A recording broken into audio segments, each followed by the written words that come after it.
বেগম খালেদা জিয়া 91 সালে যে গণভোট দিয়েছেন সেখানে ভোটার উপস্থিতি হয়েছে 35%। ওটা তো মেনেছেন, সংবিধানে ইনক্লুড করেছেন। বিল তো আমরা কেউ জানতাম না, আপনারা বিল মানুষকে জানান নাই না। 35% লোকের উপস্থিতি, আর এখন 60% লোকের উপস্থিতি, এখন মানছেন না। বাংলাদেশের ইতিহাসে 4টা গণভোট হয়েছে। প্রথমটা কি ছিল আমি শুধু প্রশ্নগুলি পড়ে শোনাই। প্রথমটা ছিল রাষ্ট্রপতি major general Ziaur Rahman BU এবং তার অনুসৃত নীতি ও কর্মপন্থার প্রতি আপনার আস্থা আছে কি না। দ্যাট ওয়াজ দি কোয়েশ্চেন, অনেক বড় কোয়েশ্চেন। রাষ্ট্রপতি মেজর জেনারেল জিয়াউর রহমান এবং তার অনুসৃত নীতি, ভ্যাগ কোয়েশ্চেন, সুনির্দিষ্ট প্রশ্ন না। ওনার অনুসৃত নীতি তো অনেক কিছু, সবটার উপর আপনি একমত কিনা এই প্রশ্ন জিজ্ঞাসা করা হয়েছিল। সেখানে 3,78,00,000 লোক ভোট দিয়েছে।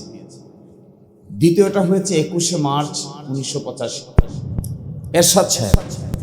এরশাদ সাহেব যেটা নিয়েছিলেন, আপনি কি রাষ্ট্রপতি এরশাদের নীতি সমর্থন করেন এবং আপনি কি চান যে নির্বাচনের মাধ্যমে একটি বেসরকারি সরকার গঠিত না হওয়া পর্যন্ত তিনি এই প্রশাসন পরিচালনা করবেন?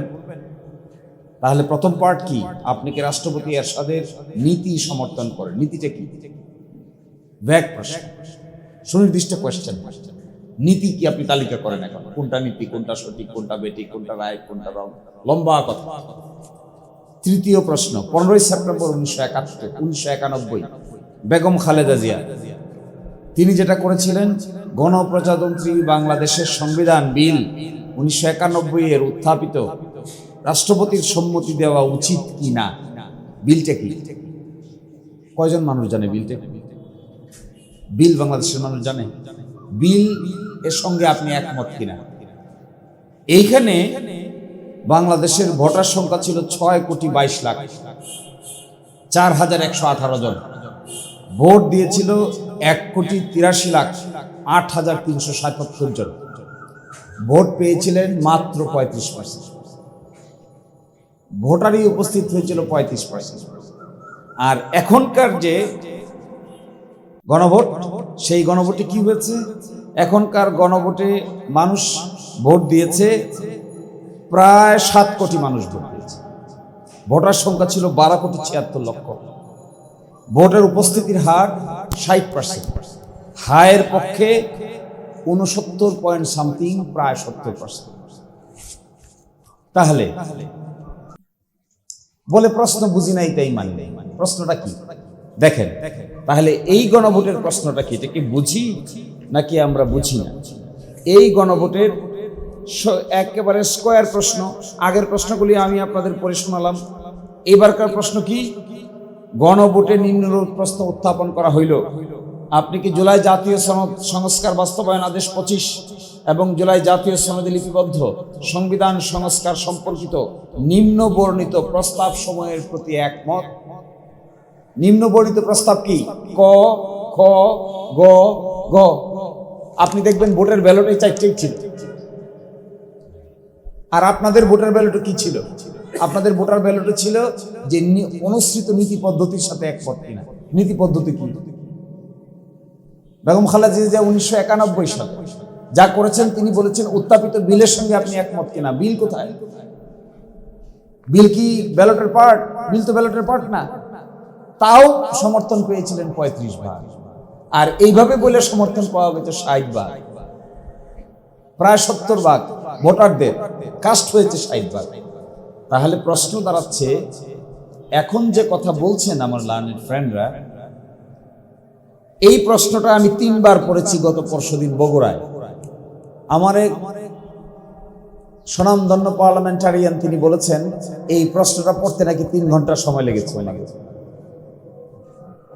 তো আমি যদি আপনাদেরকে এই প্রশ্নটা পড়ে শোনাই, আপনারা রেকর্ড করেন, এটা 1 মিনিট 32 সেকেন্ড সময় লাগে। আমি 3 বার ট্রায়াল দিয়ে দিচ্ছি। তো 1 মিনিট 32 সেকেন্ডে আমরা যা পড়তে পারি, ওনাদের যদি এটা 3 ঘন্টা সময় লাগে, তাহলে তো নানান প্রশ্ন উত্থাপন হবে। পড়ার ক্যাপাসিটি, পড়ে ঠিক কিনা, উচ্চারণ সঠিক কিনা, এই পড়তে কত সময় লাগে, প্রসেসর ভালো কিনা, মাইক্রোচিপ মাথায় যা আছে এটা সঠিক কিনা, নানান প্রশ্ন উঠবে।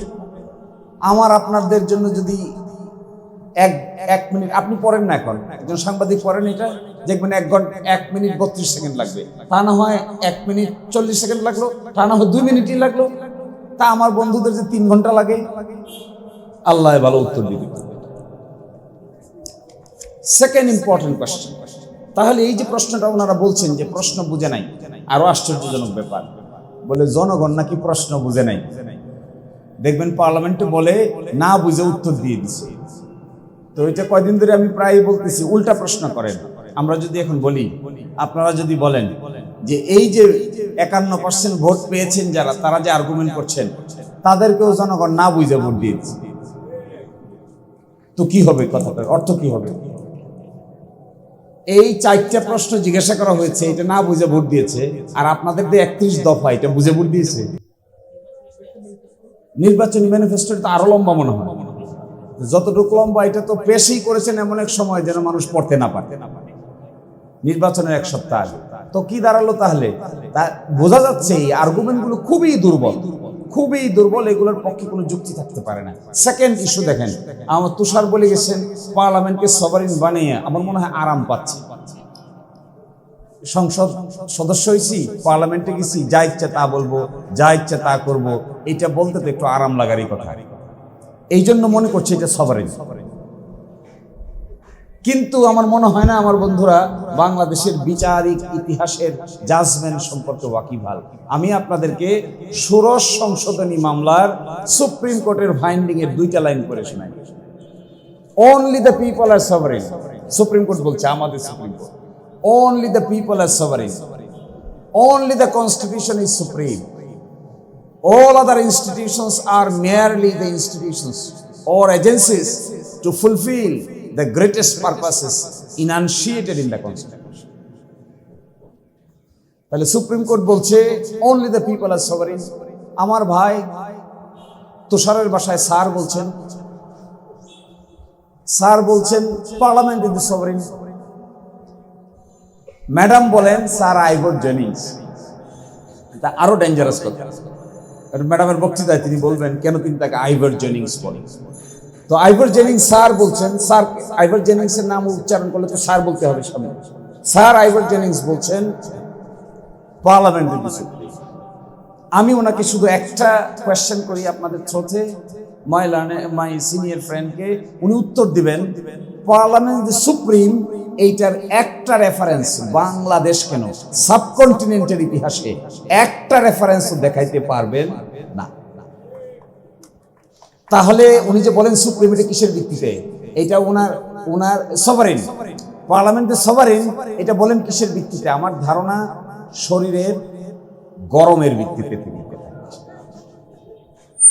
আর গরমকাল তো এখন পার্লামেন্টের ভিতরে এসি আছে, তাও সমস্যা হচ্ছে। এবং দেখেন আমাদের সুপ্রিম কোর্ট কি বলছে, under hour constitutional dispensation it is the constitution and not parliament which is supreme. Supreme is the constitution, sovereign of the people. Sovereignty concept lies only with the people, not even with the constitution. People are sovereign, constitution is supreme, are all other organs under the constitution, under the will of the people.